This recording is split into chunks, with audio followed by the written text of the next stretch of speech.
देखिए, जब भी निकाह कीजिएगा तो औरत में 3 चीज को देख करके निकाह कीजिएगा। उम्र कम होना चाहिए, माल कम होना चाहिए, माल कम होना चाहिए, उम्र कम होना चाहिए, इल्म कम होना चाहिए। अगर आपने निकाह कर लिया, उसकी उम्र ज्यादा है तो आपको नुकसान होगा, आप ही को ढोना पड़ेगा। माल उसके पास ज्यादा है, इल्म उसके पास ज्यादा है, उंगली पर वो आपको नचाएगी। औरत को देखने की 3 चीजें हैं। देखिए, सीरत कैसी है, सूरत कैसी है, इबादत कैसी है। अगर सूरत में 1 नंबर, सीरत में 1 नंबर, इबादत में 1 नंबर, तो सारे जहान में 1 नंबर औरत है। हमारी औरत है, एक हूर है, दोनों में खूबसूरत कौन होगी? तो लिखा है दुनिया की औरत ज्यादा खूबसूरत होगी। अब वो कैसे? हूर नमाज नहीं पढ़ती है, दुनिया की औरत नमाज पढ़ती है। हूर रोजा नहीं रखती है, दुनिया की औरत रोजा रखती है। रोजा रखने की वजह से, नमाज पढ़ने की वजह से इनका चेहरा चमक रहा होगा। उस चमक की वजह से हूर से ज्यादा खूबसूरत दुनिया की औरत होगी। एक आदमी आया काजी के पास कि मैं शिकायत लेकर के आया हूं बीवी की, मुझको बहुत परेशान करती है। तो एक आदमी बगल में बैठा हुआ था, उसने कहा कि जब तुमको शिकायत है तो तलाक दे दो। तो उस आदमी का जुमला सुनाने के लिए जा रहा हूं, बड़ा खूबसूरत है, जिंदगी भर काम आएगा।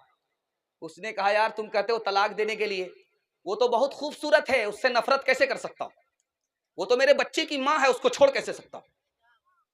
कहा, जब औरत तुम्हारी बदतमीज है तलाक दे दो। कहा, बदतमीज जरूर है लेकिन आबरू का सौदा करने वाली नहीं है, इसलिए मैं उसको तलाक नहीं दे सकता। एक बात याद रखिए, आपके घर में घड़ी है, घड़ी में बैटरी खत्म हो गई, तो उस घड़ी को देखिएगा, जहां उसका टाइम है वहीं पर रुका हुआ रहता है कांटा। लेकिन ठीक जब 9 बजेगा तो कांटा वहीं रहेगा, ठीक जब 9 बजे रात होगी तो कांटा वहीं रहेगा। वो घड़ी जो बंद है वो भी 2 वक्त में सच बोलती है, झूठ नहीं बोलती है। अब देखिएगा, रात भर दिन भर बीवी की शिकायत करने वालों को देखिएगा, यहां बीवी की शिकायत करेंगे, वहां बीवी की शिकायत करेंगे। अरे अल्लाह का बंदा, शिकायत क्यों करते हो? दुनिया में हर इंसान के अंदर खूबी भी है, खामी भी है। सारी खामी तो नहीं होगी, उसके अंदर 2-4 खूबी भी तो होगी।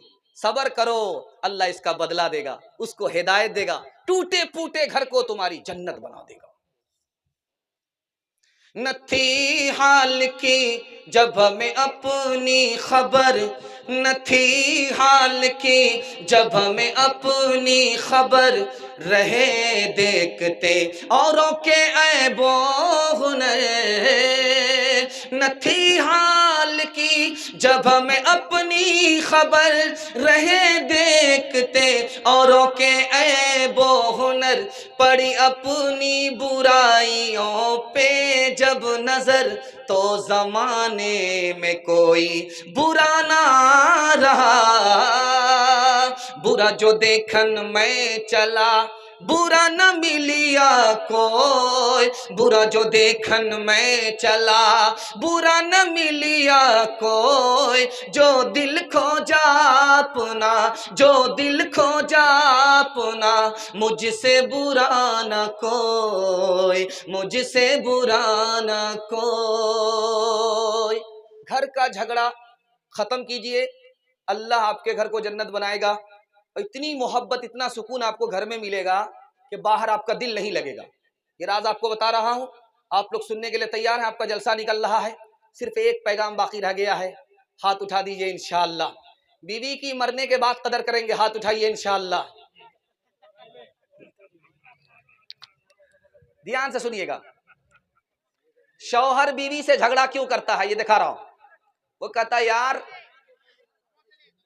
मैं अगर अपनी माँ की बात नहीं मानता तो अच्छा था, मैं अपने चचा की बेटी से निकाह नहीं करता तो बहुत अच्छा था, मैं अपने रिश्तेदार में निकाह नहीं करता, फलां जगह कर लेता तो बहुत अच्छा था। और जानते हैं उसका झगड़ा क्या है शौहर का? शौहर का झगड़ा ये है कि मेरी बीवी मेरी तरह हो जाए। गलत है ये, कभी भी बीवी हमारी तरह हो ही नहीं सकती। और ये सोच लीजिए, आप जितनी भी ताकत लगाइए आप, हमारी बीवी हमारी तरह हो ही नहीं सकती। हमारा झगड़ा क्या रहता है कि हमारी बीवी हमारी तरह हो जाए। और सास का झगड़ा क्या रहता है जानते हैं? ये मेरे घर का पैसा अपने माँ बाप के यहाँ भेज रही है, बदगुमानी है। ये मेरे बेटे पर हुकूमत कर रही है, बदगुमानी है। मैं इस घर की मालिक हूं, मेरी बहू मेरे घर की मालिक नहीं है। इसकी वजह से सास का झगड़ा रहता है। और बहू का झगड़ा क्या रहता है, जल्दी से आपका जलसा निकल रहा है, बिल्कुल बैठ जाइए, जलसा आपका निकल रहा है, दुआ तक आपका जलसा पहुंच गया है, ध्यान से सुनिएगा। बहू का क्या झगड़ा रहता है कि मुझे बाप ने रानी बना करके भेजा है, मैं किसी की नौकरानी नहीं हूं, अगर आज दब गई ये लोग जिंदगी भर दबाएंगे।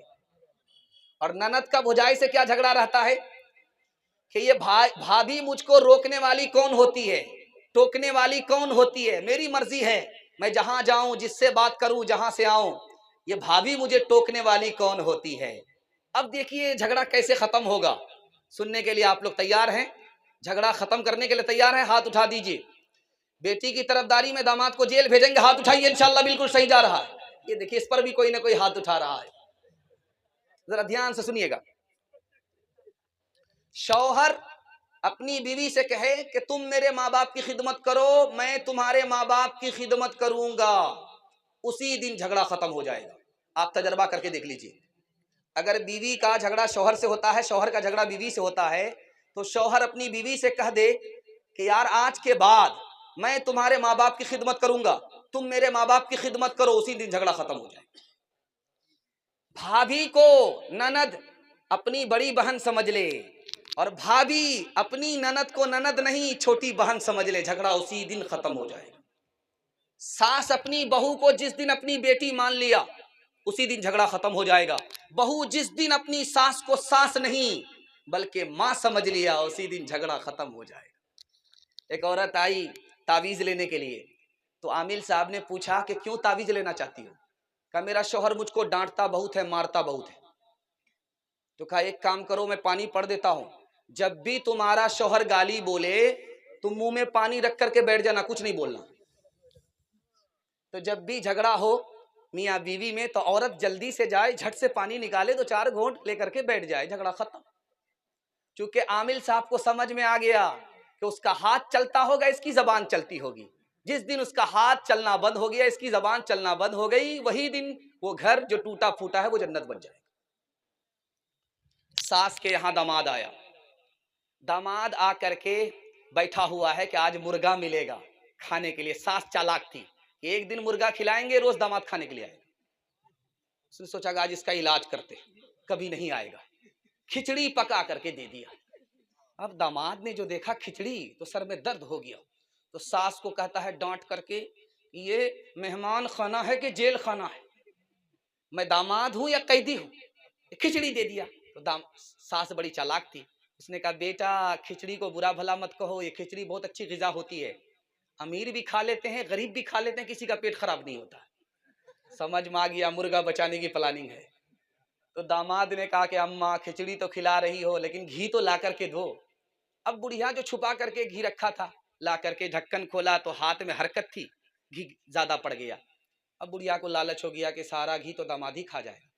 मंतिक से बुढ़िया ने कहा कि बेटा अकेले खाओगे बरकत नहीं होगी, साथ में शामिल कर लो, बरकत ही बरकत होगी। समझ में आ गया ये पूरा खिला नहीं सकती है, ये खाने देगी नहीं।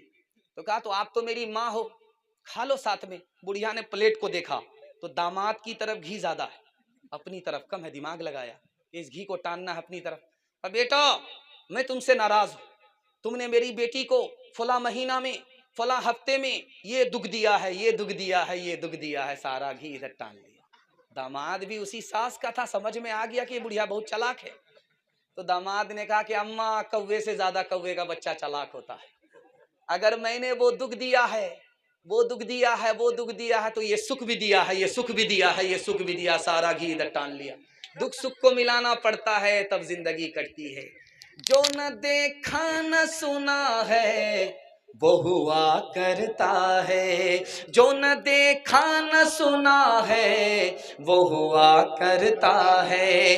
अब तो बेपर का परिंदा भी उड़ा करता है, गालियां कोई दुआ कोई दिया करता है। अपना हर शख्स का किरदार हुआ करता है, अपने घर में भी सुकून से नहीं रह पाता मैं,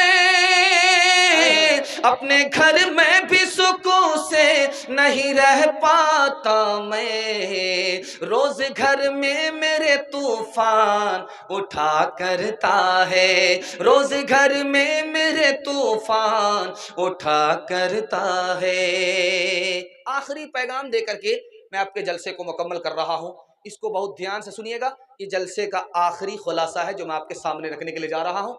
आखिर में कबूलियत की घड़ी में दिल से दुआ करता हूँ, अल्लाह पूरे जलसे को कबूल फरमाए, हमारे सुनाने को आपके सुनने को बेहद कबूल फरमाए। ध्यान से सुनिएगा। इस्राईल अलैहिस्सलाम हजरत याकूब के पास आए, कहा कि भाई आप रूह कब्ज करते हो? तो कहा कि हाँ करते हैं। कहा कि मेरी रूह जब कब्ज करने के लिए आना तो पहले बता देना। हजरत इस्राईल आ गए रूह कब्ज करने के लिए। तो याकूब अलैहिस्सलाम ने कहा यार तुम अजीब आदमी हो, हमसे वादा किए थे कि रूह कब्ज करने से पहले बता देंगे, बताया नहीं। का 3 मरतबा बताया। आपके काले बाल सफेद हो गए, मेरा कासिद था। आपकी ताकत कम और खत्म हो गई, मेरा दूसरा कासिद आया। और आप सीधे थे, झुक गए, 3 बार इत्तला दे चुका हूं, उसके बाद आपकी रूह कब्ज करने के लिए आया। आदमी को मरने से डर क्यों लगता है? एक एक नुक्ते को जरा सुनिएगा, जल्दी से निकल जाएगा। पैगाम बिल्कुल बाईपास हो रहा है। आपने मेरा दिल खुश कर दिया, मैं तो घबरा गया था, ये मजमा भी हमको नहीं मिलेगा। लेकिन अल्लाह आपकी मोहब्बत को सलामत रखे, आपकी मुश्किल को आसान फरमाए। आपने मजमे को बाकी रखा, इज्जत आबरू रख ली, मेहमान की मेहमान नवाजी का आपने हक अदा कर दिया। अल्लाह आपको हर मुश्किल को आसान फरमाए। ध्यान से सुनिएगा। आदमी मरने से क्यों डरता है जबकि हर आदमी को मरना है? कोई ऐसा है ही नहीं जो जिंदा रहेगा, बल्कि जो आया है वो मरेगा, और आने वाले मरते चले गए, और आने वाले आते रहेंगे, मरते रहेंगे। लेकिन आदमी को मौत से क्यों डर लगता है? तो लिखा इसलिए कि माल यहीं रह जाता है, आदमी मर करके वहां चला जाता है, इसलिए डर लगता है। जिस दिन आदमी माल को पहले भेज दे, उसको मरने से डर नहीं लगेगा। आदमी माल के साथ होगा, माल आदमी के साथ होगा।